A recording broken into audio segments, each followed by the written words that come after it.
ರಾಜಕೀಯ ಜಟಾಪಟಿ ನಡೀತಾ ಇದೆ. ಪ್ಯಾಲೆಸ್ಟೈನ್ ಚಿತ್ರಗಳಿಗೆ ನಿರ್ಬಂಧದ ವಿಷಯವಾಗಿ ಪ್ರಕಾಶ್ ರೈ ನಿನ್ನೆ ಬೇಸರವನ್ನ ವ್ಯಕ್ತಪಡಿಸಿದರು. ಇಂಟರ್ನ್ಯಾಷನಲ್ ಫಿಲ್ಮ್ ಫೆಸ್ಟಿವಲ್ ಉದ್ಘಾಟನಾ ಕಾರ್ಯಕ್ರಮದಲ್ಲಿ ಮಾತನಾಡುವಂತಹ ಸಂದರ್ಭದಲ್ಲಿ ಪ್ರಕಾಶ್ ರೈ ಪ್ಯಾಲೆಸ್ಟೈನ್ ಚಿತ್ರಗಳಿಗೆ ಕೇಂದ್ರ ಸರ್ಕಾರ ನಿರ್ಬಂಧವನ್ನ ಹೇರಿದೆ, ಇದು ಸರಿಯಲ್ಲ ಅಂತೇಳಿ ಬಿಜೆಪಿ ನಡೆ ಬಗ್ಗೆ ಅಂದ್ರೆ ಕೇಂದ್ರ ಸರ್ಕಾರದ ನಡೆ ಬಗ್ಗೆ ಅವರು ಆಕ್ಷೇಪವನ್ನ ವ್ಯಕ್ತಪಡಿಸಿದ್ರು. ಆದರೆ ಪ್ರಕಾಶ್ ರೈ ನಡೆ ಬಗ್ಗೆ ಈಗ ಬಿಜೆಪಿ ಶಾಸಕರು ವಿರೋಧವನ್ನ ವ್ಯಕ್ತಪಡಿಸ್ತಾ ಇದ್ದಾರೆ. ಪ್ರಕಾಶ್ ರೈ ಪರ ಶಾಸಕ ರಿಜ್ವಾನ್ ಅರ್ಷದ್ ಬ್ಯಾಟ್ ಬೀಸಿದ್ದಾರೆ. ಶಾಸಕ ಮಹೇಶ್ ತೆಂಗಿನಕಾಯಿ ಇದಕ್ಕೆ ಆಕ್ಷೇಪ ವ್ಯಕ್ತಪಡಿಸಿದ್ದಾರೆ. ಬಾಂಗ್ಲಾ ಪಾಕಿಸ್ತಾನದಲ್ಲಿನ ನರಮೇಧ ಬಗ್ಗೆ ತೋರಿಸಬೇಕು. ಕಾಂಗ್ರೆಸ್ ಅವರು ಯಾಕೆ ಈ ರೀತಿ ಮಾತಾಡ್ತಾ ಇದ್ದಾರೆ, ಈ ಬಗ್ಗೆ ಯಾಕೆ ಮಾತಾಡಲ್ಲ ಅನ್ನೋದು ಗೊತ್ತಿಲ್ಲ. ಎಡಪಂಥೀಯರ ಮಾತು ಯಾವಾಗಲೂ ಇದೇ ರೀತಿ ಇರುತ್ತೆ. ಪ್ಯಾಲೆಸ್ಟೈನ್ ಚಿತ್ರಗಳ ನಿರ್ಬಂಧಕ್ಕೆ ತೆಂಗಿನಕಾಯಿ ಸಮರ್ಥನೆಯನ್ನ ಮಾಡಿಕೊಂಡ್ರು. ಚಲನಚಿತ್ರೋತ್ಸವದಲ್ಲಿ ಯಾವ ಚಿತ್ರ ಪ್ರದರ್ಶನ ಮಾಡಬೇಕು ತೋರಿಸ್ಬೇಕು ಅಂತ ಸಂಬಂಧಪಟ್ಟಂತ ಇಲಾಖೆ ಇದೆ, ಅದು ತೀರ್ಮಾನ ಮಾಡುತ್ತೆ ಅಂತೇಳಿ ಮಹೇಶ್ ತೆಂಗಿನಕಾಯಿ ಹೇಳಿಕೆ ಕೊಟ್ಟಿದ್ದಾರೆ. ಇನ್ನು ಭರತ್ ಶೆಟ್ಟಿ ಕೂಡ ಈ ಬಗ್ಗೆ ಮಾತಾಡಿದ್ದಾರೆ.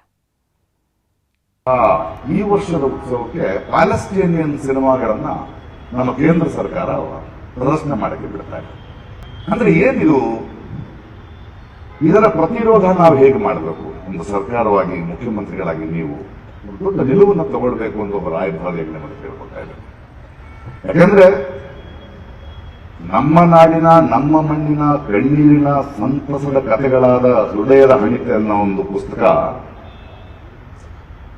ಬೇರೆ ಭಾಷೆಗೆ ತರ್ಜುಮೆಯಾಗಿ ಊಕರ್ ಪ್ರಶಸ್ತಿ ಬಂದರೆ ಸಂಭ್ರಮಿಸುವ ನಾವು ನಮ್ಮ ನೆಲಕ್ಕೆ ಇನ್ನೊಬ್ಬರ ಕಥೆಗಳನ್ನ ತರುವುದಕ್ಕೆ ಆಗುವುದಿಲ್ಲ ಅನ್ನೋ ನಿರ್ಬಂಧವನ್ನು ನಾವು ಹೇಗೆ ಒಪ್ಪಿಕೊಳ್ಳಿಕ್ಕೆ ಸಾಧ್ಯ? ಇದನ್ನ ಮೊನ್ನೆ ಕೇರಳದ ಫೆಸ್ಟಿವಲ್ನಲ್ಲೂ ಮಾಡಿದ್ರು. ಆದ್ರೆ ಅಲ್ಲಿಯ ಸರ್ಕಾರ ನಿಂತು ಆ ಪ್ರದರ್ಶನಗಳಿಗೆ ಅನುವು ಮಾಡಿಕೊಡ್ತು. ಆ ತರದ ಒಂದು ಪ್ರತಿರೋಧವನ್ನ ಬೆಂಗಳೂರಿನ ಚಲನಚಿತ್ರೋತ್ಸವದಲ್ಲಿ ನಿಮ್ಮ ರಾಜಕೀಯದ ಹುನ್ನಾರಗಳು ನಡೆಯೋಲ್ಲ ಅನ್ನೋದನ್ನ ಕರ್ನಾಟಕ ಸರ್ಕಾರವಾಗಲಿ ಚಲನಚಿತ್ರ ಅಕಾಡೆಮಿ ಆಗಲಿ ಪ್ರತಿರೋಧಿಸಬೇಕು, ಪ್ರತಿಭಟಿಸಬೇಕು ಅಂತ ರಾಯಭಾರಿಯಾಗಿ ನಾನು ಒತ್ತಾಯಿಸ್ತಾ ಇದ್ದೇನೆ. ನೋಡಿ, ಇವತ್ತು ಚಲನಚಿತ್ರೋತ್ಸವ ನಡೆದಿರ್ತಕ್ಕಂಥ ಸಂದರ್ಭದಲ್ಲಿ ಯಾವ ಚಿತ್ರಗಳನ್ನ ತೋರಿಸಬೇಕು ಅಂತಕ್ಕಂಥದನ್ನ ಆ ಸಂಬಂಧಪಟ್ಟಿರ್ತಕ್ಕಂಥ ಇಲಾಖೆಯವರು ನಿರ್ಧಾರವನ್ನ ಮಾಡ್ತಾರೆ. ಆದ್ರೆ ನಮ್ಮ ಏನ್ ಇಬ್ರು ವಿರೋಧ ಮಾಡತಕ್ಕಂಥ ಪ್ರಯತ್ನವನ್ನು ಮಾಡಿದಾರ, ಇವ್ರಿಗೆ ನಾನು ಕೇಳಕ್ ಇಚ್ಛೆ ಪಡ್ತೀನಿ, ಪ್ಯಾಲೆಸ್ಟೈನಿ ಪಿಕ್ಚರ್ ಯಾಕೆ ನಾವು ಬ್ಯಾನ್ ಮಾಡ್ಬೇಕನ್ನುವಂಥದ್ದು ನಿರ್ಧಾರ ಮೇಗಿಂದ ಆಗಿರುತ್ತೆ. ಆದ್ರೆ ಈ ರೀತಿಯಾಗಿರ್ತಕ್ಕಂಥ ಸಂಕುಚಿತ ಮನೋಭಾವನೆ ಉಳಿತಕ್ಕಂಥವ್ರು, ಹಾಗಾದ್ರೆ ನೀವು ಬಾಂಗ್ಲಾದೇಶದಲ್ಲಿ ಹಿಂದೂಗಳ ನರಮೇಧ ನಡೆದೈತಲ್ಲ, ಇವತ್ತು ಹತ್ಯೆ ನಡೆದೈತಲ್ಲ, ಅದ್ರ ಬಗ್ಗೆ ಪಿಕ್ಚರ್ ಹಾಕಂತ ಹೇಳ್ರಿ ನೋಡೋಣ ಗೊತ್ತಾಗುತ್ತೆ. ಪಾಕಿಸ್ತಾನದಲ್ಲಿ ನಡೆದಿರ್ತಕ್ಕಂಥ ನರಮೇಧದ ಪಿಕ್ಚರ್ ಹಾಕಂತ ಹೇಳ್ರಿ ಗೊತ್ತಾಗುತ್ತೆ. ಈ ರೀತಿ ಎಡಪಂಥೀಯರಂತ ಏನಂತೇವಲ್ಲ, ಇವ್ರದ್ದು ಯಾವಾಗ್ಲೂ ಕೂಡ ಇದೇ ರೀತಿಯಾಗಿರ್ತಕ್ಕಂಥ ಪ್ರಯತ್ನವನ್ನು ಮಾಡುವಂತದ್ದು ಮಾಡ್ತಾರ. ಇವತ್ತು ಏನು ನಿರ್ಧಾರ ಆಗಿದೆ ಫಿಲ್ಮ್ ಇಂಡಸ್ಟ್ರಿಯಿಂದ, ಅದು ಸರಿಯಾಗಿರ್ತಕ್ಕಂಥ ನಿರ್ಧಾರ ಅನ್ನುವಂಥದ್ದು ನಾನು ಸ್ವಾಗತ ಮಾಡ್ತೇನೆ. ಪ್ರಕಾಶ್ ರಾಜ್ ಅವರ ಮನಸ್ಥಿತಿ ನಮ್ಗೆಲ್ಲರಿಗೂ ಗೊತ್ತಿರುವಂತ ಒಂದು ಮನಸ್ಥಿತಿ. ಹಿಂದೂ ವಿರೋಧಿ ಅದೆಲ್ಲ ಇದ್ದದ್ದೇ, ಅದಕ್ಕಿಂತ ಜಾಸ್ತಿ ಆಗಿ ದೇಶದ ನಮ್ಮ ದೇಶದ ಕಲ್ಪನೆ ಏನಿದೆ ಆ ಕಲ್ಪನೆಯ ವಿರುದ್ಧ ಮನಸ್ಥಿತಿ ಇರುವಂತ ಒಂದು ವ್ಯಕ್ತಿ ಪ್ರಕಾಶ್ ರಾಜ್ ಅವರು.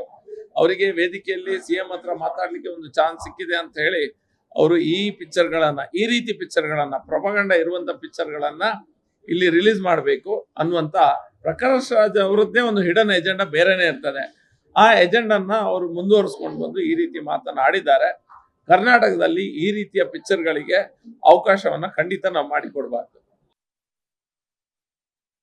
ಇನ್ನು ಪ್ಯಾಲೆಸ್ಟೈನ್ ಸಿನಿಮಾ ಪ್ರದರ್ಶನ ಆಗಲೇಬೇಕು, ಅಲ್ಲಿನ ಜನರ ನೋವು ಗೊತ್ತಾಗಬೇಕು ಅಂತೇಳಿ ನ್ಯೂಸ್ 18ಗೆ ಶಾಸಕ ರಿಜ್ವಾನ್ ಅರ್ಷದ್ ಹೇಳಿಕೆಯನ್ನು ಕೊಟ್ಟಿದ್ದಾರೆ. ಇನ್ನು ರಿಜ್ವಾನ್ ಅರ್ಷದ್ ಅವರನ್ನ ನಮ್ಮ ಪ್ರತಿನಿಧಿ ಕಾರ್ತಿಕ್ ಮಾತನಾಡಿಸಿದ್ದಾರೆ, ನೋಡೋಣ. ರಿಜ್ವಾನ್ ಅರ್ಷದ್ ಅವರಿದೆ, ಅವ್ರನ್ನ ಮಾತನಾಡಿಸ್ತಾ ಹೋಗ್ತೀನಿ. ಸರ್, ಪ್ಯಾಲೆಸ್ಟೈನ್ ಸಿನಿಮಾವನ್ನ ಯಾಕೆ ಕರ್ನಾಟಕದಲ್ಲಿ ಪ್ರದರ್ಶನ ಮಾಡಬೇಕು, ಜೊತೆಗೆ ಪ್ರಕಾಶ್ ರಾಜ್ ಅವರ ಹೇಳಿಕೆಗೆ ತಮ್ಮ ಅನಿಸಿಕೆ ಏನು? ಪ್ರಕಾಶ್ ರಾಜ್ ಅವರು ಏನು ತಪ್ಪೇನು ಕೇಳಿಕೊಂಡಿಲ್ಲ. ಪ್ಯಾಲೆಸ್ತೀನಿನ ಸಿನಿಮಾ 200 ಸಿನಿಮಾ ಪ್ರದರ್ಶನ ಆಗ್ತಾ ಇದೆ. ಇಡೀ ಪ್ರಪಂಚದ ಎಲ್ಲ ಭಾಗದ ಎಲ್ಲ ದೇಶಗಳ ಸಿನಿಮಾ ಪ್ರದರ್ಶನ ಆಗ್ತದೆ. ಸೊ ನಾನು ನಿಮ್ಗೆ ಕೇಳೋಕ್ಕೆ ಬಯಸೋದು, ಪ್ಯಾಲೆಸ್ತೀನಿನ ಸಿನಿಮಾ ಕೇಂದ್ರ ಸರ್ಕಾರ ಯಾಕೆ ಪ್ರದರ್ಶನ ಆಗಬಾರ್ದು ಅಂತ ಹೇಳ್ತಾ ಇದೆ. ಅವ್ರು ಹೇಳ್ತಾ ಇದ್ದಾರೆ ಸಮಾಜದ ಸ್ವಾಸ್ಥ್ಯವನ್ನು ಕದಡುವಂಥ ಅಂಶಗಳು ಅದರಲ್ಲಿ ಇದೆ ಅನ್ನುವಂಥ ಒಂದು ಆರೋಪ ಬಿಜೆಪಿ ಅವ್ರದ್ದು, ಜೊತೆಗೆ ಕೇಂದ್ರ ಸೆನ್ಸಾರ್ ಬೋರ್ಡ್ ಕೂಡ ಅದನ್ನು ಆಕ್ಷೇಪ ವ್ಯಕ್ತಪಡಿಸಿದೆ. ಇವರು ಇಸ್ರಾಯೇಲ್ ಪರ ನಿಂತವ್ರೆ. ಕೇಂದ್ರ ಸರ್ಕಾರ, ಬಿಜೆಪಿ ಸರ್ಕಾರ 50,000 ಜನರನ್ನು ಪ್ಯಾಲೆಸ್ತೀನಲ್ಲಿ ಕೊಂದವ್ರೆ, 18,000 ಮಕ್ಕಳನ್ನು ಕೊಂದವ್ರೆ. ಇದರಿಂದ ಸಮಾಜದ ಸ್ವಾಸ್ಥ್ಯ ಸರಿಗಾಗಿದೆಯಾ, ಚೆನ್ನಾಗಿದೆಯಾ? ಆ ದೇಶದ ಸಿನಿಮಾ ಇಲ್ಲಿ ಪ್ರದರ್ಶನ ಆಗಬಾರ್ದು. ಯಾಕೆ ಆಗಬಾರ್ದು ಅಂತ ಇವ್ರು ಬಯಸ್ಕೊಂಡಿದ್ದಾರೆ ಅಂದರೆ, ಆ ನೋವು, ಆ ದೇಶದ ನೋವು, ಜನರ ನೋವು, ಆ ಮಕ್ಕಳ ನೋವು ನಾವು ಏನಾದರೂ ಇಲ್ಲಿ ದೇಶದ ಜನ ನೋಡಿಬಿಟ್ರೆ ನಮ್ಮ ಸರ್ಕಾರದ ವಿರುದ್ಧ ತಿರುಗಿ ಯಾಕೆ ನೀವು ಇದು ಖಂಡಿಸಲಿಲ್ಲ, ಯಾಕೆ ನೀವು ಇಸ್ರಾಯೇಲ್ ಪರ ಇದ್ರಿ ಫಲಸ್ತೀನ್ ಪರ ನಿಂತಿಲ್ಲ ಅಂತ ಕೇಳ್ತಾರೆ. ಅದಕ್ಕೋಸ್ಕರ ಪ್ರದರ್ಶನ ಆಗಬಾರ್ದು ಅಂತ ಹೇಳೋದು. ಪ್ಯಾಲಿಸ್ತೀನ್ ಸಿನಿಮಾಗಿಂತ ಮೊದಲು ಬಾಂಗ್ಲಾ ಮತ್ತು ಅಂದರೆ ಪಾಕಿಸ್ತಾನದಲ್ಲಿನ ಅಲ್ಪಸಂಖ್ಯಾತರ ನೋವುಗಳ ಸಂಬಂಧಪಟ್ಟಂಥ ಫಿಲ್ಮನ್ನು ಪ್ರದರ್ಶನ ಮಾಡಲಿ ಅನ್ನುವಂಥ ವಿಚಾರವನ್ನು ಕೂಡ BJP ಹೇಳ್ತಾ ಇದ್ದಾರೆ. ಅದನ್ನು ಪ್ರದರ್ಶನ ಮಾಡಲಿ. ಬಾಂಗ್ಲಾದೇಶದಲ್ಲಿ ಅಲ್ಲಿನ ಅಲ್ಪಸಂಖ್ಯಾತರ ಮೇಲೆ ಹಲ್ಲೆ ಆಗಿರ್ತಕ್ಕಂಥದ್ದು, ಕೊಂದಿರ್ತಕ್ಕಂಥದ್ದು, ತೊಂದರೆ ಕೊಡ್ತಾ ಇರ್ತಕ್ಕಂಥದ್ದು ನಾವೆಲ್ಲ ಸೇರಿ ಖಂಡನೆ ಮಾಡಿದ್ದೇವೆ. ಆದರೆ ಮೋದಿ ಸರ್ಕಾರ ಏನು ಕ್ರಮ ತಗೊಂಡಿದ್ದಾರೆ ಕೇಳಿ, ಏನು ಕ್ರಮ ತಗೊಂಡಿದ್ದಾರೆ? ಅಲ್ಲಿನ ನಮ್ಮ ಹಿಂದೂ ಸಹೋದರರು ಅಲ್ಪಸಂಖ್ಯಾತರು ಬಾಂಗ್ಲಾದೇಶದಲ್ಲಿ ಇದ್ದಾರೆ, ಅಲ್ಲಿ ರಕ್ಷಣೆ ನಾವು ಕೊಡಬೇಕು. ನಾನು ಪತ್ರ ಬರೆದಿದ್ದೇನೆ. ನೀವು ಏನು ಕ್ರಮ ತಗೊಂಡಿಲ್ಲ. ಅಲ್ಲಿ ಕ್ರಮ ತಗೊಳ್ಳದೆ ಅಲ್ಲಿನ ಒಂದು ಇದು ಇಲ್ಲಿ ಪ್ರದರ್ಶನ ಮಾಡಲಿ ಚಲನಚಿತ್ರ, ಯಾರು ಬೇಡ ಅಂತ ಇದ್ದಾರೆ. ಆದರೆ 18,000 ಮಕ್ಕಳನ್ನು ಕೊಂದಿರ್ತಕ್ಕಂಥ ಇಸ್ರಾಯೇಲ್ ಅವ್ರ ಪರ ನಿಂತಿರ್ತೀರಿ. ಫಿಲ್ಮ್ ಫೆಸ್ಟಿವಲಲ್ಲಿ ಪ್ಯಾಲೆಸ್ತೈನ್ ಸಿನಿಮಾ ಪ್ರದರ್ಶನ ಆಗತ್ತೆ, ಈ ಸಂಬಂಧಪಟ್ಟಂತೆ CM ಜೊತೆ ಏನಾದರೂ ತಾವು ಮಾತಾಡ್ತೀರಾ? ನಿಶ್ಚಿತವಾಗ್ಲೂ ಮಾತಾಡ್ತೀವಿ. ನಮ್ಮ ಸರ್ಕಾರದಿಂದ ಇದು ನಿಲ್ಲಿಸಿಲ್ಲ, ಕೇಂದ್ರ ಸರ್ಕಾರದಿಂದ ನಿಲ್ಲಿಸಿರೋದು, ಅದು ಖಂಡಿಸ್ತೀವಿ. ನಾವು ಮಾಡಬೇಕಂತ ಹೇಳ್ತೀವಿ. ಕೇಂದ್ರ ಸರ್ಕಾರದಿಂದ ಇದು ಮಾಡಿರ್ತಕ್ಕಂಥದ್ದು ಕೇಂದ್ರ ಸರ್ಕಾರಕ್ಕೆ ಮಾತಾಡ್ತಾರೆ. ಇದಿಷ್ಟು ಶಾಸಕ ರಿಜ್ವಾನ್ ಅರ್ಷದ್ ಅವರು ಹೇಳ್ತಾ ಇರ್ತಕ್ಕಂಥ ಮಾತು. ಕ್ಯಾಮ್ರಾ ಪರ್ಸನ್ ಗುರುಶೇಖರ್ ಜೊತೆ ಕಾರ್ತಿಕ್, ನ್ಯೂಸ್ 18 ಕನ್ನಡ, ಬೆಂಗಳೂರು. ಅದೇ ವಿಚಾರವಾಗಿ ಇನ್ನಷ್ಟು ಡೀಟೇಲ್ ಆಗಿ ಇನ್ಫಾರ್ಮೇಶನ್ ಕೊಡ್ತಾ ಹೋಗೋದಕ್ಕೆ ನೇರ ಸಂಪರ್ಕದಲ್ಲಿ ಕನೆಕ್ಟ್ ಆಗಿದ್ದಾರೆ ನಮ್ಮ ರಿಪೋರ್ಟರ್ ಕಾರ್ತಿಕ್. ಪ್ಯಾಲೆಸ್ತೀನ್ ಸಿನಿಮಾ ಪ್ರದರ್ಶನ ವಿಷಯವಾಗಿ ಪ್ರಕಾಶ್ ರೈ ಅವರು ಆಡಿರುವಂತಹ ಮಾತೇ ಈಗ BJPಗೆ ಅಸ್ತ್ರವಾಗಿದೆ. ಅದಕ್ಕೆ ಅವರು ಆಕ್ಷೇಪ ವ್ಯಕ್ತಪಡಿಸ್ತಾ ಇದ್ದಾರೆ. ಈ ನಿಟ್ಟಿನಲ್ಲಿ ಸರ್ಕಾರದ ನಿರ್ಧಾರದ ಬಗ್ಗೆ ಕುತೂಹಲ ಅಂತೂ ಇದ್ದೇ ಇದೆ. ಈಗ ರಾಜಕೀಯ ಜಟಾಪಟಿ ಶುರುವಾಗಿರೋದ್ರಿಂದ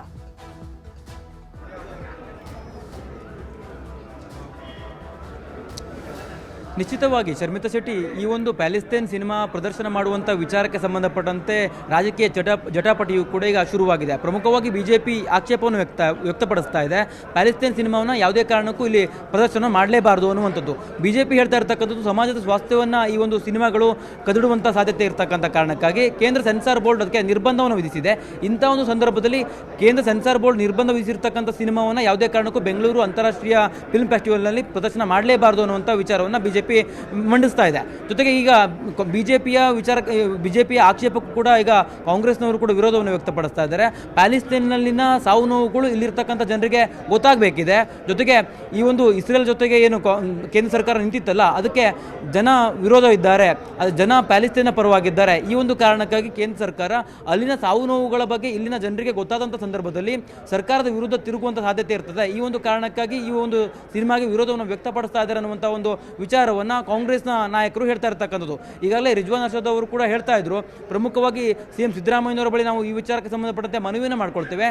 CM ಸಿದ್ದರಾಮಯ್ಯನವರು ಕೂಡ ಸಕಾರಾತ್ಮಕವಾಗಿ ಸ್ಪಂದಿಸುವಂಥ ಸಾಧ್ಯತೆ ಇದೆ ಅನ್ನುವಂಥ ಅಂಶವನ್ನು ಹೇಳ್ತಾ ಇರ್ತಕ್ಕಂಥದ್ದು. ಜೊತೆಗೆ ಕೇರಳದಲ್ಲಿ ಏನು ಪ್ಯಾಲೆಸ್ತೈನ್ ಸಿನಿಮಾವನ್ನು ಪ್ರದರ್ಶನ ಮಾಡಲಾಗಿತ್ತಲ್ಲ ಫಿಲ್ಮ್ ಫೆಸ್ಟಿವಲಲ್ಲಿ, ಅದೇ ರೀತಿಯ ವ್ಯವಸ್ಥೆಯನ್ನು ಬೆಂಗಳೂರು ಫಿಲ್ಮ್ ಫೆಸ್ಟಿವಲಲ್ಲಿ ಮಾಡೋದಕ್ಕೆ ನಾವು ಎಲ್ಲ ರೀತಿಯ ಸಿದ್ಧತೆಗಳನ್ನು ಮಾಡ್ಕೊಳ್ತೇವೆ. ಜೊತೆಗೆ ಯಾವ್ಯಾವ ರೀತಿಯಾಗಿ ಇಲ್ಲಿ ಪ್ಯಾಲೆಸ್ತೈನ್ ಸಿನಿಮಾವನ್ನು ಪ್ರದರ್ಶನ ಮಾಡೋದಕ್ಕೆ ಅವಕಾಶವಿದೆಯೋ ಆ ಎಲ್ಲ ರೀತಿಯ ಪ್ರಯತ್ನಗಳನ್ನು ಕೂಡ ನಮ್ಮ ಸರ್ಕಾರ ಮಾಡುತ್ತೆ ಅನ್ನುವಂಥ ಒಂದು ಅಂಶವನ್ನು ಕೂಡ ಹೇಳ್ತಾ ಇರ್ತಕ್ಕಂಥದ್ದು. ಪ್ಯಾಲೆಸ್ತೈನ್ ಸಿನಿಮಾಗೆ ಒಂದು ಕಡೆ BJP ನಾಯಕರು ವಿರೋಧವನ್ನು ವ್ಯಕ್ತಪಡಿಸ್ತಾ ಇದ್ದಾರೆ, ಇನ್ನೊಂದು ಕಡೆ ಪ್ರಕಾಶ್ ರಾಜ್ ಅವರ ಹೇಳಿಕೆಗೆ ಸಂಬಂಧಪಟ್ಟಂತೆ, ಅವರ ಬೇಡಿಕೆಗೆ ಸಂಬಂಧಪಟ್ಟಂತೆ ಕಾಂಗ್ರೆಸ್ ನಾಯಕರು ಸಮ್ಮತಿಯನ್ನು ಸೂಚಿಸ್ತಾ ಇದ್ದಾರೆ. CM ಸಿದ್ದರಾಮಯ್ಯನವರ ಬಳಿ ಮಾತನಾಡಿ ಈ ಒಂದು ಪ್ಯಾಲೆಸ್ತೈನ್ ಸಿನಿಮಾವನ್ನು ಪ್ರದರ್ಶನ ಮಾಡೋದಕ್ಕೆ ನಾವು ಪ್ರಯತ್ನವನ್ನು ಕೂಡ ಪಡ್ತೇವೆ ಅನ್ನುವಂಥ ಮಾತನ್ನು ಹೇಳ್ತಾ ಇರ್ತಕ್ಕಂಥದ್ದು. ಈ ವಿಚಾರ ಈಗಾಗಲೇ ರಾಜಕೀಯ ಜಟಾಪಟಿಗೂ ಕೂಡ ಕಾರಣ ಆಗಿರ್ತಕ್ಕಂಥ ಕಾರಣಕ್ಕಾಗಿ BJP ನಾಯಕರು ತೀಕ್ಷ್ಣವಾಗಿ ವಿರೋಧವನ್ನು ಕೂಡ ವ್ಯಕ್ತಪಡಿಸ್ತಾ ಇದ್ದಾರೆ. ಪ್ಯಾಲೆಸ್ತೈನ್ ಸಿನಿಮಾವನ್ನು ನೀವು ಪ್ರದರ್ಶನ ಮಾಡೋದಾದರೆ ಅಫ್ಘಾನಿಸ್ತಾನ ಮತ್ತು ಬಾಂಗ್ಲಾದೇಶ ಮತ್ತು ಅಂದರೆ ಪಾಕಿಸ್ತಾನದಲ್ಲಿ ಇರ್ತಕ್ಕಂಥ ಅಲ್ಪಸಂಖ್ಯಾತರಿಗೆ ಆಗಿರ್ತಕ್ಕಂಥ ನೋವುಗಳ ಸಂಬಂಧಪಟ್ಟಂತೆ ಸಿನಿಮಾವನ್ನು ಕೂಡ ನೀವು ಪ್ರದರ್ಶನ ಮಾಡಬೇಕಾಗತ್ತೆ ಅನ್ನುವಂಥ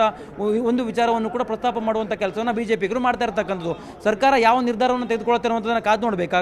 ಜೊತೆಗೆ ಗೋವಾದಲ್ಲಿ ಫಿಲ್ಮ್ ಫೆಸ್ಟಿವಲ್ನಲ್ಲಿ ಈ ಒಂದು ಪ್ಯಾಲೆಸ್ತೈನ್ ಸಿನಿಮಾವನ್ನು ಪ್ರದರ್ಶನ ಮಾಡಿರಲಿಲ್ಲ. ಆದರೆ ಕೇರಳ ಸರ್ಕಾರ ಬೇರೆ ರೀತಿಯ ಕಾರ್ಯರೂಪವನ್ನು ಮಾಡಿಕೊಂಡು ಒಂದು ಸಿನಿಮಾವನ್ನು ಅಲ್ಲಿ ಪ್ರದರ್ಶನವನ್ನು ಮಾಡಿತ್ತು. ಆ ರೀತಿಯಾಗಿ ಕರ್ನಾಟಕ ಸರ್ಕಾರ ಏನಾದರೂ ಪ್ರಯತ್ನ ಮಾಡುತ್ತೆ ಅನ್ನುವಂಥದ್ದನ್ನು ಕಾದು ನೋಡಬೇಕಾಗಿದೆ. ಶರ್ಮಿತಾ ಶೆಟ್ಟಿ, ಫಾಲೋ ಮಾಡೋಣ.